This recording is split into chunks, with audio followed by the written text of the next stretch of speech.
problème n'est pas là. Francis Gosselin. Ça sonne comme une arnaque. J'ai-tu une bonne logique, moi, là? Mario Dumont. Dis pas que c'est pour faire plus d'argent. La rencontre. Gosselin. Dumont. Salut, Francis. Bonjour, Mario. L'année 2024 a été dure, difficile pour la filière batterie. Évidemment, le Québec qui avait beaucoup misé là-dessus en a souffert. Et 2025 s'amorce encore avec ses misères. Oui, effectivement, c'est à nouveau, là, tu te rappelleras, là, le chantier EcoPro BM là, auquel Ford avait été initialement associé, avait déjà été mis sur pause 2 fois là, au cours des derniers mois. Là, ce qu'on a appris hier, là, c'est qu'en fait, le chantier allait de nouveau être interrompu. Ford, donc, comme je l'ai dit, s'est retiré du projet, donc il reste que EcoPro, là, qui est une entreprise sud-coréenne. Et ils font valoir, en fait, que là, les paramètres économiques, on va dire ça comme ça, ont changé depuis l'inauguration du projet. On pense évidemment à un certain ralentissement là, dans le rythme d'augmentation de la demande pour les véhicules électriques, mais aussi les tarifs douaniers là, qui pourraient être imposés par Donald Trump. Donc là, le projet va se poursuivre encore quelques semaines, mais à partir du mois de mai, là, il y aura une pause de quelques mois dans ce chantier. Puis on aura le cœur net là, seulement quelques mois plus tard, malheureusement. Ouais. Il y a le PDG d'Hydro-Québec qui, était conférencier cette semaine, a comme redit à quel point il faut se tenir debout devant les Américains, il faut se tenir debout devant Donald Trump, devant ce genre de personnage. Et se dit pas complètement opposé à l'idée que s'il fallait le faire, là, de couper l'électricité. Un peu l'hypothèse envisagée à différentes reprises. Est-ce qu'on pourrait fermer le breaker? Est-ce qu'on pourrait couper l'électricité aux Américains? Ouais, je pense pas que ça serait de fermer le breaker, là, comme tu le dis, là, mais plutôt de manière polie et diplomatique. Là. Oui, c'est ça. Non, mais ça serait pas. Certains avaient évoqué là, qu'on pourrait couper l'électricité pendant le Super Bowl, par exemple, juste comme ça, sans préavis. C'est évidemment pas de ça où il est question, mais oui, Monsieur Sabia, c'est un personnage assez particulier dans l'histoire québécoise canadienne. Monsieur Sabia, il a toujours été quand même hautement politique, sans jamais vraiment l'être. Là, on rappelle qu'il a quand même été à la tête de Bell Canada, de la Caisse de dépôt et placement. Il a été sous-ministre des Finances du Canada. À Ottawa, ouais. Donc, c'est à Ottawa. Fait que, donc là, forcément, je suis certain qu'il se sent très interpellé par la situation actuelle avec M. Trump. Et donc, en tant que président d'Hydro-Québec, il pose des bonnes questions. Hein. Déjà, on ne sait pas si l'électricité, Mario, est considérée comme un bien ou comme un service. Donc, c'est déjà une question là que dans les élucubrations de Donald Trump, là, on n'a pas beaucoup de clarté. On rappelle que les menaces de tarifs se portent vraiment sur le commerce des biens. Donc, à aucun moment, là, on a parlé de tarifer les services. Donc, l'électricité, quelle est sa nature? Donc, c'est la première question.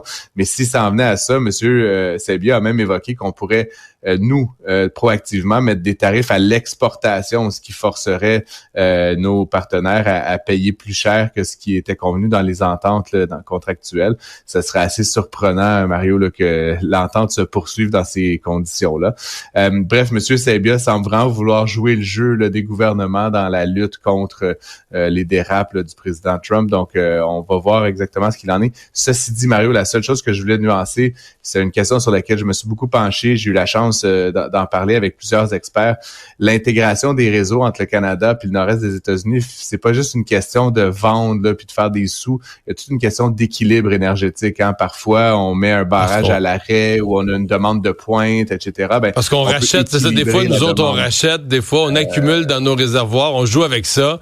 Si on se prive du lien avec les Américains, c'est un changement structurel majeur, là. Ça pourrait amener carrément à des grandes pannes de courant là, pour les Québécois à certains moments où simplement Hydro-Québec n'est pas capable de fournir à la demande. Ça pourrait obliger certaines usines à interrompre leurs activités pendant quelques heures, quelques jours. Puis tu sais, de même avec l'Ontario, à la limite, mais tu sais, on gagne beaucoup quand on est plus de joueurs interconnectés sur un même réseau que quand on se coupe les uns les autres. Donc, c'est une chose de mettre un terme ou un bémol sur les ententes commerciales, c'en est une autre de carrément se déconnecter là, des réseaux américains, ce qui serait, à mon avis, totalement irresponsable et même un peu dangereux là, pour l'économie, mais aussi pour la sécurité québécoise et canadienne. Des nouvelles annonces du côté de Spotify. Oui, ben c'est une drôle d'affaire, Mario. Tu sais, Spotify pendant près d'une décennie là, a pas fait d'argent. Spotify qui est un service d'abonnement là, qui permet d'écouter de la musique. Puis on sait que les artistes déjà se plaignaient de recevoir là, quelques cents, là, ou fragments de cents là, par écoute. Là, donc des gens qui avaient des millions et des millions d'écoutes qui recevaient des chèques de $1000. Donc déjà on savait que les conditions étaient pas très intéressantes. Mais là de plus en plus Spotify, donc qui a été pour la première fois rentable là, sur une année complète l'année dernière, cherche justement à couper là, dans le coût des intrants, on pourrait dire, et donc essentiellement à couper dans la rémunération des artistes, qui est assez terrible. Et là, la nouvelle, en fait, parce que c'est leur contenu essentiellement là. C'est ce qu'ils vendent, tu sais. Donc c'est sûr que déjà ils payaient pas grand-chose, mais idéalement si tu peux payer rien pour ce qui est écouté, c'est encore mieux, hein, Mario, en tout cas du moins dans cette logique-là. D'ailleurs, j'ai accueilli sur le balado mon balado la semaine dernière, le DJ Ghislain Poirier, qui se plaint en fait que de plus en plus dans les playlists qui sont recommandées par Spotify, au lieu de mettre de la musique d'artistes, de vrais artistes, on met de la musique composée par intelligence artificielle, de la music, hein, dans le fond, qui fait juste comme un peu remplir le silence, mais ça fait en sorte que Spotify, au lieu de payer, je sais pas, là, 1/10 de cent par écoute à un artiste, il paye 1/1000 de cent à un service algorithmique qui est bien content de faire son argent et qui a qu'à générer des milliers et des milliers de chansons là, comme ça en appuyant sur des boutons. Bref, c'est un peu drôle qu'un service qui est né de cette idée de mettre en scène puis de faire découvrir des artistes est en train carrément de perdre son âme puis de maintenant distribuer un peu du bruit, si tu veux, sur Internet, qu'on appelle de la musique là, parce qu'évidemment ça y ressemble, mais qui ultimement ne rémunère presque plus là, les artistes. Et là, la nouvelle hier, c'est qu'ils font tranquillement de plus en plus la même chose avec les livres, parce que Spotify, depuis quelques années, permet de télécharger ou a fait d'écouter des livres audio, mais de plus en plus, au lieu d'avoir un vrai narrateur, ils vont narrer par des intelligences artificielles. Donc, on est vraiment en train de couper là, l'herbe sous le pied de tous les gens dont la profession, c'est de créer des sons, de la musique, de la voix. C'est un peu triste quand même comme fin, ou en fait comme poursuite des affaires là, chez cette entreprise suédoise-là. Et de plus en plus, certains militent en faveur qu'il y aurait un autre service qui émerge qui vraiment met l'artiste, les créateurs au centre du dispositif. Mais tout ça vient évidemment à un coût, Mario. Et c'est pas certain que des gens comme toi et moi et ceux qui nous écoutent sont prêts à le payer. Ouais, effectivement, parce qu'on offre quand même un abonnement. Tu sais, on t'offre toute la musique du monde pour quelques dollars par mois. C'est aussi ça le modèle d'affaires. Ouais, c'est ça.